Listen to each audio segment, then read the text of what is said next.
they all got in a boat and sailed to the New World where they wouldn't have to be scared ever again. Oh, I'm so relaxed. I feel so much safer. But as soon as they arrived, they were greeted by savages, and they got scared all over again. Indians! So they killed them all. Now, you'd think wiping out a race of people would calm them down, but no. Instead, they started getting frightened of each other. Witch! So they burned witches. In 1775, they started killing the British.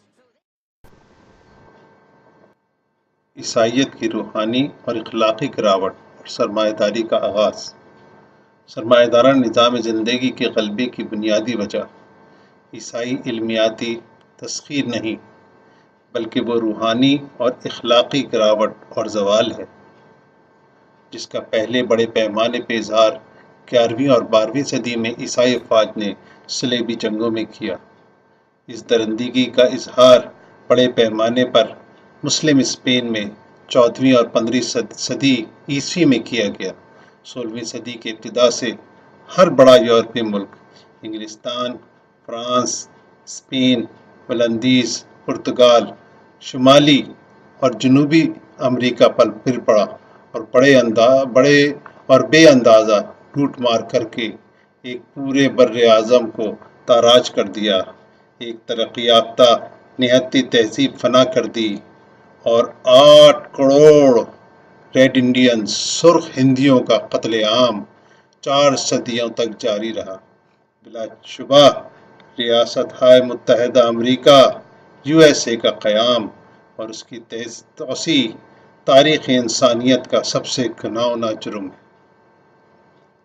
18ویں صدی کی ابتدا وحشت اور درندگی کی اس یورپی سیلاب نے افریقہ، Asia کو اپنے لپیٹ میں لے لیا۔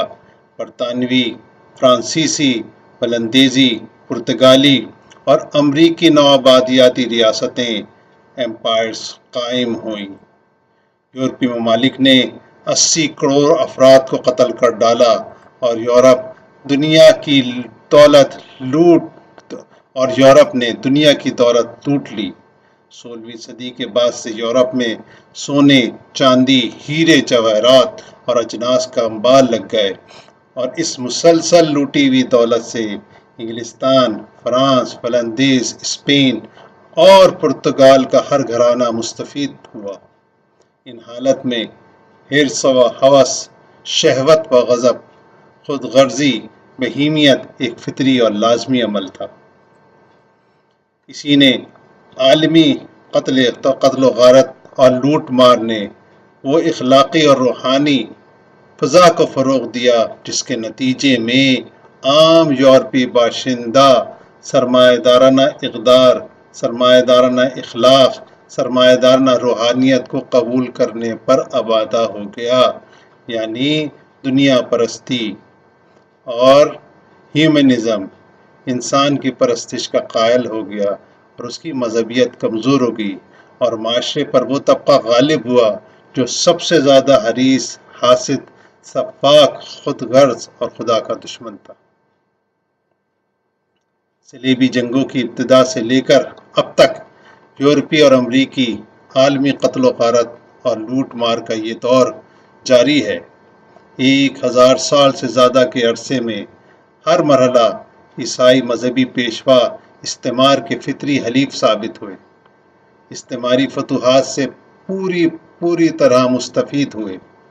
شمالی امریکہ میں سرخ ہندیوں کے قتل عام کی ابتدا کرنے اور اس کے پرجوش وکیل مقدس مذہبی پیشوا تھے، جن کو اب تک امریکی احترام کے ساتھ پلگرم فادر کے مقدس نام سے یاد کرتے ہیں۔ پوری جنوبی امریکہ کو پاپائے روم نے اسپین اور پرتگال کے درمیان تقسیم کر دیا۔ بلندیز نیدرلینڈ کو جزائر شرق ہند، انڈونیشیا پر یرغال بھی ایک خاص مذہبی مشن تھا۔ چین، افریقہ، فلپائن، فجی اور جزائر بحر الکاہل میں بھی عیسائی مبلغین، مشنریز استعماری فوج کا ہراول دستے کے فرائض انجام دیتی رہیں۔ آج بھی ایشیا، افریقہ کے ہر ملک میں عیسائی اقلیتیں استعماری ملکوں کی قریب ترین اور فطری حلیف بنی ہوئی ہیں۔ سرمایہ دارانہ انقلابات کی تاریخ۔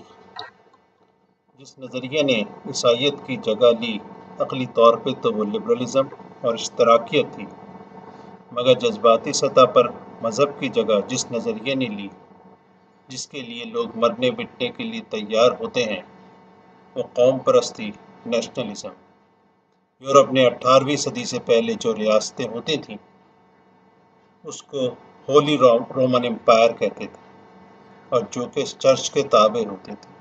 18ویں صدی اور سرمایہ دارانہ انقلابات کے بعد جو ریاستیں قائم ہوئیں وہ قومی ریاستیں بنی۔ یہ ریاستیں شروع میں تو مذہب دشمن نہیں تھیں، اور اسی کے تحت قومی چرچ بنتے تھے، جیسے church of England, church of France وغیرہ۔ جس نظریے نے عیسائیت کی جگہ لی وہ قوم پرستی تھا۔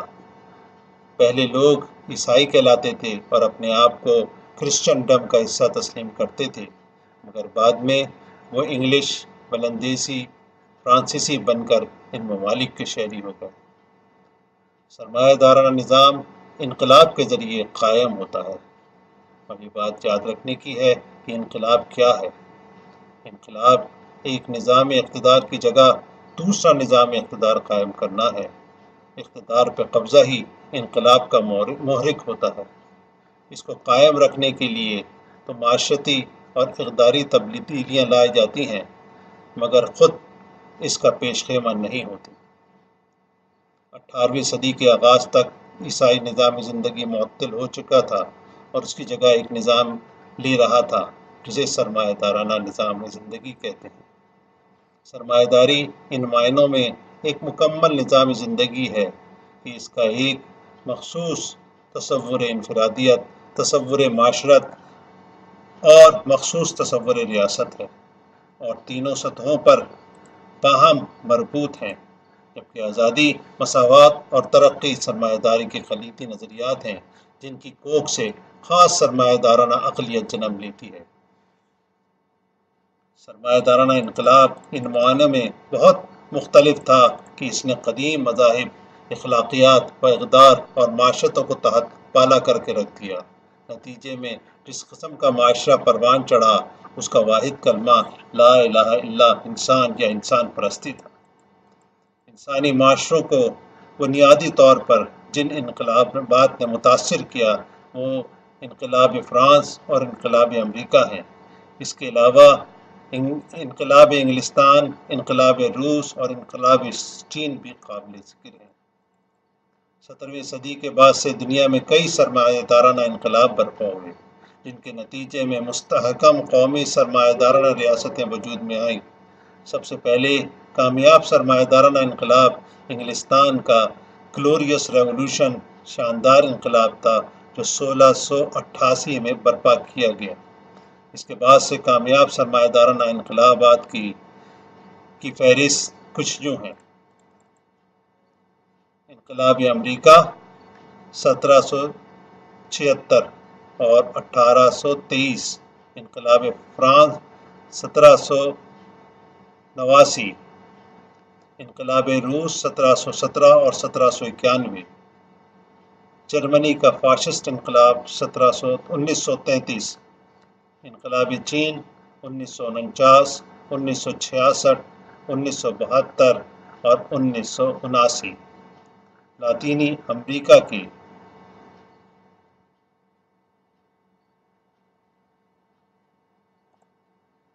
بولیویین انقلابات 19ویں صدی میں، نوآبادیاتی مختلف انقلابات ہندوستان کا، انڈونیشیا کا، مصر کا، افریقہ کا، مشرق یورپ کا۔ یہ وہ انقلابات تھے جن کے ذریعے سرمایہ داری نے آج دنیا پر اپنا غلبہ حاصل کیا ہے۔ سرمایہ داری نے جیسے کہ ہم نے دیکھا، ایک وحشت کے ذریعے، ایک دہشت کے ذریعے پوری دنیا پہ آج تک اپنا قبضہ جمایا ہوا ہے۔